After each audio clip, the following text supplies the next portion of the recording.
back to the show, Business Mastery for Startups, Scale-Ups, and Early Stage Businesses with your host, Jerry Gadori. That's me. And this week we have Sasha. Sasha is an extremely experienced investor, angel, and VC. And more importantly, and I think maybe even more value for the audience, has been in the startup community as an early stage employee and founder as well. So with that kind of experience, I'm sure she's going to bring a wealth to our show today. Sasha, can you tell us a little bit more about yourself? I'm sure you'll do a better job than I just did. Thank you so much for having me on, Jerry. Much appreciated. Happy to go into a little bit more of my background and then excited to talk through a bunch of fun topics today. So I started my career as a banker. I was first at Lehman Brothers and then at Goldman Sachs, and I mostly focused on mergers and acquisitions and IPOs. I covered software companies, semiconductors, social media, and e-commerce. And at the time that I had started back in 2007, it was really the sort of booming period of social media. So I've been at the beginning of a lot of stages of technology when it was starting to really boom. So it was very exciting to work at a time like that. Worked on a lot of fun IPOs for companies many of us have heard of at the time. It was Facebook, now Meta, Yelp, and many others. And then I sort of got the itch after being a banker to become an entrepreneur. I think it was very exciting to work with so many young companies that were scaling quickly. And so I decided to try my hand at the other side. And I left to a really early stage startup. Brought me from San Francisco to Boston, and I think I just got hooked. I spent about 10 years being an operator at a variety of companies, some that became unicorns, some that were already public, things like places like Uber, Piaggio Group, and many more. And then about a year and a half ago, I decided to move over to the other side and become a venture capitalist after both pitching to investors, working with them for a long time, and seeing both sides of the coin, which was you go and you build a company. And then when I was a banker, I got to take those public or sell them or acquire other businesses. So I had sort of done both sides and was like, it might be interesting to now be on the VC side adding value. Was that because it's preferable to say no than to hear no? Was that the real reason? You'd be surprised. It's actually very hard to say no. I'm sure it is. To be honest, so many VCs don't give you the no. They just sort of slow roll you. And for a while, I actually really actively try and say no and give people feedback because I think that that's helpful. And you don't want an entrepreneur just spinning their wheels, sitting there thinking that you're going to come and do a deal and you're not. You're just kind of kicking the tires. Yeah, I work on the people side of the business, and I tell managers the same thing. No one likes to hear no, but it sure is a lot better than a forever maybe. Correct. So you shared why you got into the VC space. If I could ask a little bit of a tangent question, you've been in both the San Francisco market and the Boston market. I always say that Boston is underrated. We deserve more attention. What differences would you say there are in the ecosystems? I mean, everybody knows San Francisco for startups. Yeah, of course. So I've also been in the New York market for context. I've done a bit in Florida as well, or Miami. So if you think about the different places, the truth is there's great technology companies in all of them. I think different areas have different sector expertise. So if you're in biotech, life sciences, Boston is amazing. I think as a healthcare place, we have some of the top hospitals in the entire world. We have massive ecosystems. The government has also invested heavily over time in trying to curate life sciences and healthcare here. Also, because of all the universities, we have a lot of deep tech. So coming out of MIT and Harvard, we have so many universities here. You'll see a lot of very hard problems getting solved here. I like to often say that Boston is the type of place where we work on 10 plus year problems that really take to solve, if not somebody's entire lifetime, right? So you'll meet PhDs coming out of school that have been working on a problem through their whole research thesis. And then when they leave, they're going to work on it for the next 50 years. And so you see a lot of really tough problems being solved out of Boston. And therefore, the types of investor landscape that you get is that. It's not to say that we don't also have some bit of consumer and regular B2B software and SMB type vertical software plays. You just probably see less of it than you see in other places. But we've had tons of exit and have a lot of great returns out of Boston. I'm obviously a little biased. I live here. However, in San Francisco, you'll see huge consumer giants. You'll also see a much larger and robust VC ecosystem. I think if you're a higher valuations are often found there as well. But that being said, it's very competitive, both for the VCs and for the startups. And then out of New York, I really think in the last 5 years, they've seen a huge boom in the startup community, both in B2B and in B2C. And so it's been great to see that landscape grow as well. I think as a New Yorker by background, it's nice to see that ecosystem, and the VC scene has really grown a lot. I think big part of that is due to Primary and Thrive and a couple other funds that have really invested in the ecosystem over the last 5 to 15 years. And so seeing that grow has also been nice. Now, if I recall correctly, you work predominantly in the earlier stage companies for your investing. Is that accurate? Yes. So we as a fund currently invest earlier stage. A lot of my angel investments have been pre-seed, either Series A or before. So yes, so we're doing the early stages when companies are either, have just sort of found product market fit or trying to find product market fit, but they have an idea. So that phase of the life cycle. So I would imagine that you see a lot of pitches from very, very early stage, often first-time founders. What do you look for when you're evaluating a startup to determine if it's a good match for you and for your fund? Yeah, so when you're really early, you don't have much to go off of, right? These aren't companies that have a ton of revenue. They likely, they don't, by definition, probably don't have a lot of customers. And so you're working from very little. I think the biggest thing any sort of pre-seed to Series A investor is looking for is the team. Do they have the background and the hustle that we think can get this done? At our fund, we like to call it maniacal. But what do they have as traits that are likely to get this thing across the finish line? It is a very long grind to be a startup founder. And you can't just prepare to think, oh, I'm going to sell in 1 to 2 years. That's a very unlikely scenario. It's magic thinking. Yeah, exactly. And so we first look at team. And, because we are based here in Boston, we also do a lot in San Francisco. We work a lot with the university. So we're also looking at really interesting research, something somebody has been focused on, whether a PhD or a master's student or even an undergrad. What have they focused on that might be really interesting? Second thing we look at is just thematically, what are they trying to build? Are they building something unique in a space that doesn't have many incumbents? Is it easily replicated? What is the idea that they actually have? Do we think that they have the superpowers and the ability to execute on that? Most startups do find themselves pivoting, right? But you have to start somewhere. And so is the idea that you have likely to gain some traction? Is this an actual pain point for anyone? And more importantly, does someone actually want to buy this, right? You can solve a pain point, but if no one ever actually wants to buy or pay money for what you're doing, it doesn't really go anywhere, right? From a venture returns perspective, where's that going? When I'm working with founders, that's one of the consistent problems that I see is they get stuck in their own head and then their echo chamber with the solution that they have. They don't step out and talk to prospects and clients early enough, and they build something nobody wants. Correct. We see that happen all the time. That's sure. Where we usually end up pivoting is no one is buying anything. I think the faster you can pivot, I actually do actively think when we're putting more money into a company, as an example, we had this sort of vertical voice AI company, and they were looking at one sector. They weren't gaining much traction. They quickly shifted to another, didn't work, shifted to another, that worked. So the faster you can sort of iterate, I think the better it ends up being for the likelihood of your success. And then you run out of your money less fast had you raised around. 100%. Yes. Now, given that you're a Boston person working the Boston market and Boston's propensity for deep tech, slower burn, longer running startups, does that impact your decision on whether to improve, knowing that there's a strong likelihood that startup will need a longer period of time to find its way?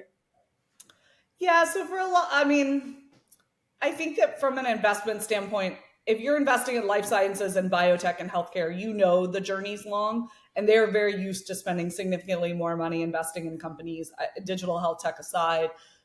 Those are very large budgets, I would say, over time. And so people are prepared to do that. I think we invest a lot more in vertical AI, B2B software, things that a little bit sooner if it's gaining some traction. And so we're prepared for the long haul. Most funds are 10-year funds, but we usually see them die out much sooner if they're going to die out. Mm-hmm. And your background also is on the product side of the fence. Does that impact your decision making? I would imagine, not to partially answer the question I just asked, that will give you a big leg up in the ability to determine if they're on sound ground. Yeah, so for me personally, so yes, you're right. I did come from sort of a product background, managing engineers, managing teams, building products. And so I just add something different to the table. And I think I look with a different lens when I meet a company. So in addition to all the financials, because of my own financial background, I usually want to actually look at, well, what are they building? What's under the hood? I probably ask some different questions than certain other VCs. And so depending on who the VCs are who are interviewing any given founder set, that'll change based on their own knowledge expertise. I do spend a lot of time trying to understand what are they building, how are they building it, what are they planning to scale, and I'm probably more uniquely qualified than some of my own partners in the fund or certain other funds to really look under the hood and say, is this something that's actually what they're pitching is realistically there, or is this miles off from being built to what they want? Yeah, when I was in the Marines, we called officers that had been enlisted first Mustangs. Okay. And we found that more often than not, they were a superior officer because they understood how to do the job as an enlisted person. And then they learned how to best lead those folks. And to draw a similarity with VCs, I found that a lot of the VCs I've spoken to and worked with over the years that have come from a startup background, whether they were founders themselves or early stage employees, really had that leg up because they understand I prefer obsessive or addictive personalities, but they understand the mindset and drive necessary to be successful. Have you found that your time in the startup world has benefited you in your ability to screen and determine success? 100%. So coming from startups, had I just come from banking, truthfully, I would have known less. I'm sure I would have learned if I just stayed in VC land. However, I catch things sooner than other people. I can tell if a contract's likely going to take a lot longer than somebody thinks. If they're just undervalued when you think about the financials, how long it's going to take them to maybe get to profitability. So I push back on different things. I think the other thing I'll say is if you're a founder, it's good to have different people at the table, right? So if you've got one VC Yeah. that had a good background in product and you got a different one that was amazing at go-to-market and sales because that was their background, and the last person you brought in was a traditional VC, but they know all the other VC funds that can help you fundraise. I think there's definitely something to be said for putting a tribe of people around you as your investors who come with different skills, because they also push back in different areas. If I'm in a room of people that all think like me and all have a similar background, we're our own echo chamber when we give advice, and that actually usually creates problems. Yeah, it feels good when people say I agree 100%, but it gets old very quickly when you realize that everyone has the same answer to the problem. Totally. Also, Now, you end up, I think to your point before about like customers too, that's where I think you run into problems. It's like if everyone's like, no, you're onto a good idea, but then the numbers don't back that's where the problems start to begin. And if no one's providing some pushback to say, hey, I don't actually see this starting to work, I think you should change, you just end up down a path where you don't end up succeeding. and I truly understand the challenge of the founder in that place. So I'm an author of a book, and I know when I wrote my book, I very much got in my own head about how I could best solve the problem. And it wasn't until I reached out to my beta readers, who startup founders, early stage business owners, to bounce ideas off them to make sure that it resonated, that I was able to make the corrections that I did. In a similar vein, my youngest son is a musician. So he and his band will get together and write songs, and they'll think they're the best thing ever, and they'll play them to their friends. And their friends are like, Yeah. it's just so easy. It's the same concept, I think, for founders. I know my first startup, Apicero, it was the same thing. We knew what we wanted to do. We wanted to be a MuleSoft implementation company. We knew how we wanted to go to the market. But until we actually started earning clients and getting feedback, we're unable to make the tweaks necessary that led us to the success we had.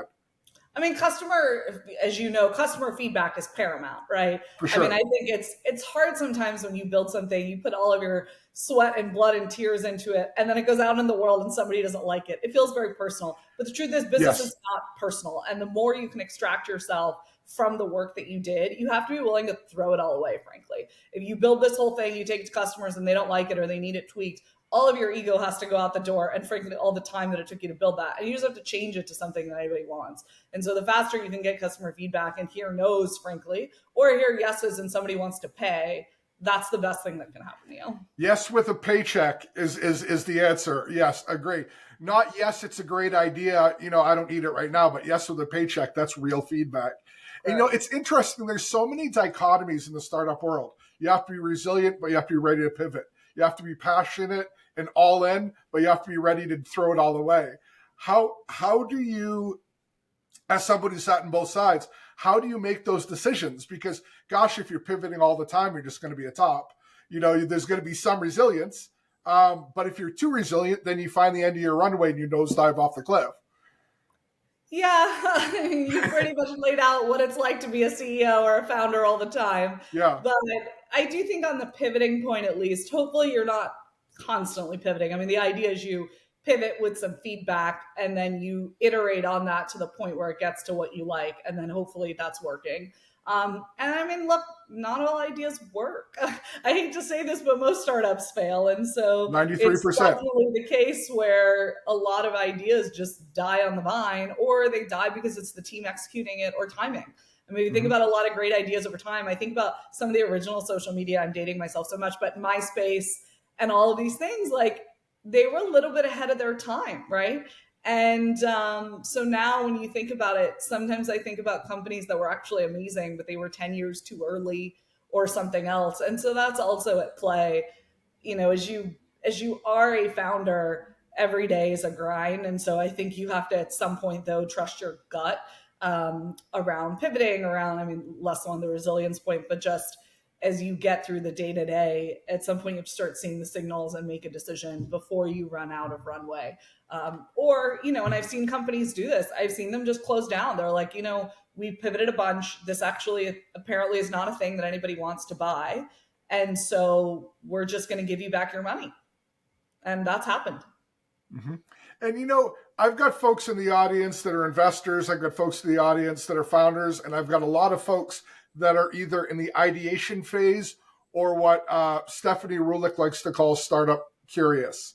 So you have done all of those things. What from a person doing the job perspective, what's different being a founder versus being a VC, or even more generally being an early stage company employee and being an investor? I mean, each of those are very different jobs. So I think they're all pretty different. But, look, I think when you're ideation and being a founder by definition is very different than being an employee. You are responsible for people the more that you're scaling. So as much as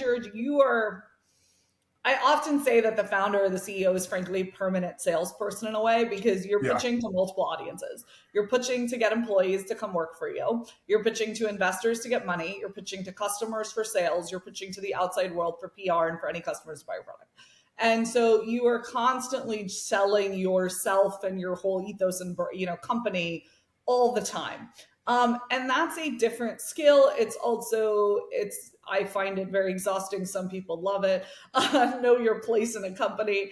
And so I think that's sort of like job one, right? There's actually building a company, running a company, being responsible for people. The VC side is quite different in that you're investing in the company and you sit a little bit on the sidelines. I mean, you can take a mild role, whether it's the board or helping be a strategic sounding board. But at the end of the day, you're not in the company. You're not operating for them, and you shouldn't be. Your job is to provide capital and let the person do their job.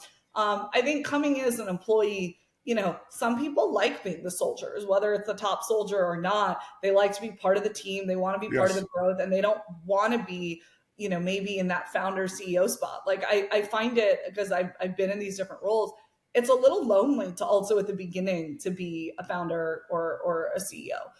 It's not easy. No matter, even the best companies, they all started out usually struggling a little. I think Instagram might be one of the only examples I can think of over time that just had, significant growth from basically day one, but not even, because it took them a second to figure out that they needed to use pictures, instead of words as the reason why someone was there. Airbnb needed to make all the photos look nicer. There are many of these companies that look like successes now that in those early days had problems. I love being at the stage when it's a little later personally. So whether it's a publicly traded company or Series C, D, when you have product market fit, when you're really just scaling, I think there's something so exciting about that phase, particularly because you're seeing so much customer feedback and it's usually positive. That's why you're scaling so much. And there's that reinforcement that feels great if you're responsible for something like product or engineering. You're building something, you're seeing more users every single day using it. that feels good, right? You get this great feeling of I built something that the world actually wants and they want to pay me for it and use it regularly. And that's a great feeling. So I think personally, I like that stage when you think about the building stage. But many people also love, that grind of the early days and just feeling like you got to problem solve your way all the way into something and then you crack something that other people didn't. It's a different high. Yeah, you bring something up I think is worth pausing and unpacking. I've been in this space now for almost 30 years. I am absolutely passionate about startups and early stage businesses. I believe that we're what is the primary engine of the economy, where the majority of innovation comes from. Having said all that, I feel the need to point out it's not for everybody. It takes a very specific type of personality at the right stage in their life, and that's going to be different for everybody, to be able to commit the amount of personal energy and time that it takes to succeed in this space. And there's many, many, many different paths to the top of the mountain. Only one of them is startups.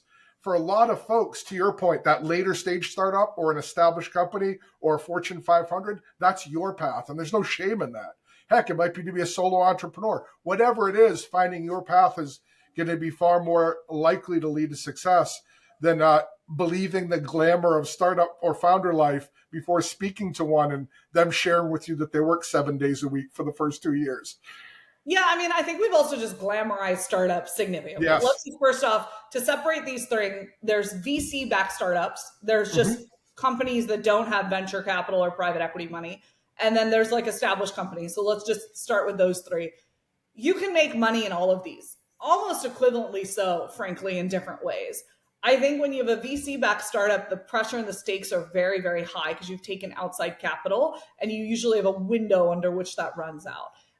Second, if you build your own startup, which I think is great, we never talk about a lot of these bootstrap founders a lot. I think about a company in Boston called ButcherBox, which does a lot of top line, and it was all bootstrapped. And it's interesting because that founder's first company was venture backed.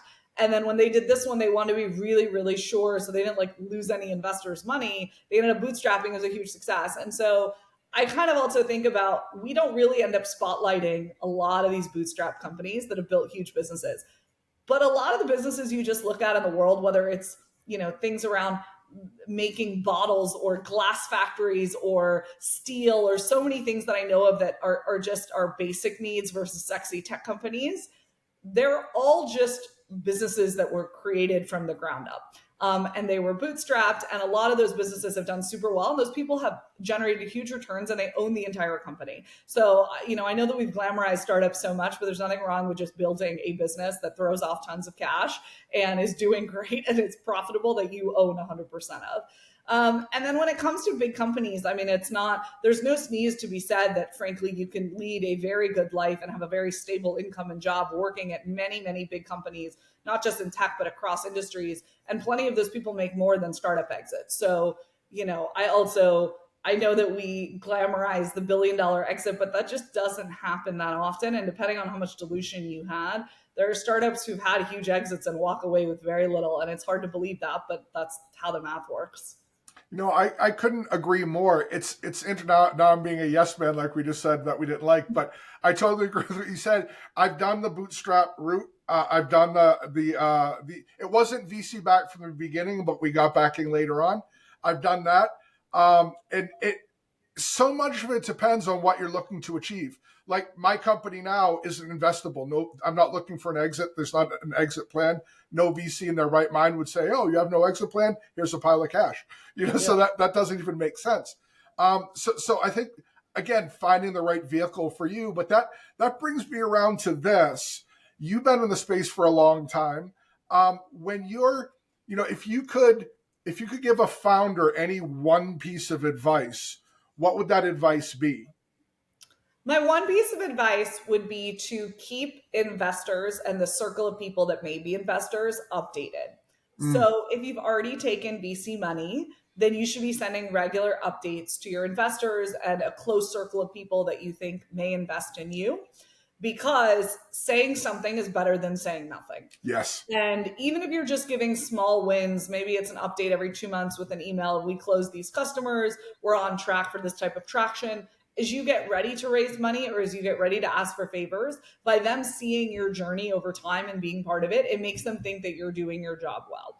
I think whereas if you say nothing, people just assume the worst or they don't know what's going on. It's very hard to track that story. If you have not taken VC money at all, but are planning to or want to close customers, keeping everyone updated on your progress is a great way to, again, just be top of mind so that when you do go make that ask, they feel like they already know some piece of what's going on and it's not fresh. I think that effective communication is key regardless. But you said something there that I think needs to be highlighted too, and that's that when you don't do that, when you don't give consistent feedback, in my experience, the people fill in the negatives. They assume that you're hiding from them. And then even if you do then give them good news, they look at it through a bit of a spurious eye. That's right. I would say it's also interesting. I don't know exactly how this is correlated, but my best performing companies are all the ones that send regular updates. So it's just also interesting that those ones are the ones, they share all their wins, they make asks. Those are the companies that across the board are all actually doing well.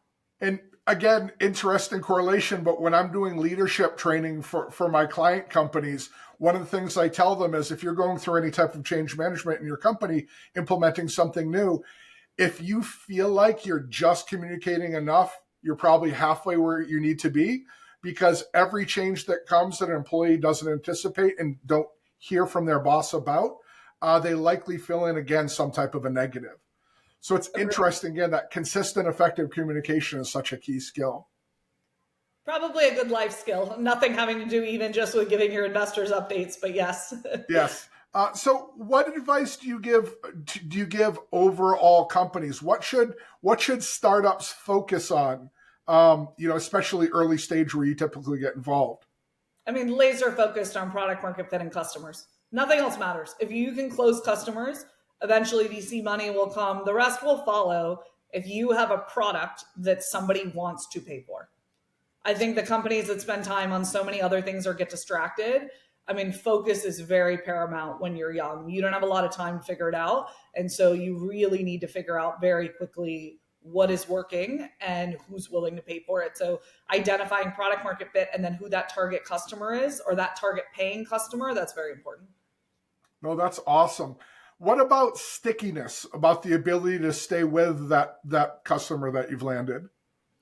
I think it depends what you're selling, right? Some people sell something that's actually just a single time product. But assuming that you have something that needs retention, whether it's a subscription model or just it sells itself on more than one frequency, retention rates are really important, especially if you're asking for VC money on a subscription product. All these SaaS businesses, people want to see renewals. And so the question is, let's say you have a 1-year subscription or you have 3 months, people want to make sure that you renew at that landmark. So communicating with customers, figuring out their feedback, their usage patterns, that all matters so that when it comes time for renewal, they actually do renew the product. No, that's awesome. And I can see the value in that, of course, with customer acquisition costs often being significant, the ability to maintain that client over a long term is kind of a no-brainer. So are there any other things that you'd like? I'm sorry, I spoke over you. Go ahead. No, I was saying you're right. I was just saying CAC can be very high for some customers, so keeping them is very important. No, absolutely. Is there anything else you'd like to add to the audience about your experience in the space? I think the last thing I would just say is if you're going to be doing a startup and you're raising money, there are many different pockets of capital. I think people often just go the VC route, but there's also strategic capital from corporates. There's accelerators, there's individuals for angel groups. And so sometimes your business may not be ripe for VC. Some investments or some companies are investable, but maybe just not by a venture capital firm. Don't take that to mean that you can't get other capital or loans or other ways of financing. You may need to look into something else that makes more aligned with the types of returns profiles that your company may be looking after. Yeah, and to your very, very good point earlier, being a founder is by its nature being a salesperson. And one of the things that we talk about often in sales is no doesn't mean no forever. So that company might not be at a place where they're attracted to a venture capital firm, and they may never get there. Their business might not be that type of thing. But even if they are, they might start with an angel and then go to a VC for seed or Series A or whatever. Absolutely. Awesome. Well, Sasha, I very, very much appreciate you being on the show. You've been great. If people want to learn more about you, how can they get in touch? Where can they learn more? LinkedIn would be great. Awesome. So I will include your LinkedIn profile in our show notes. Other than that, I again deeply appreciate you being on. For everybody out there in the audience, as always, having an amazing week, and I look forward to seeing you again next week. Thanks again, so Sasha.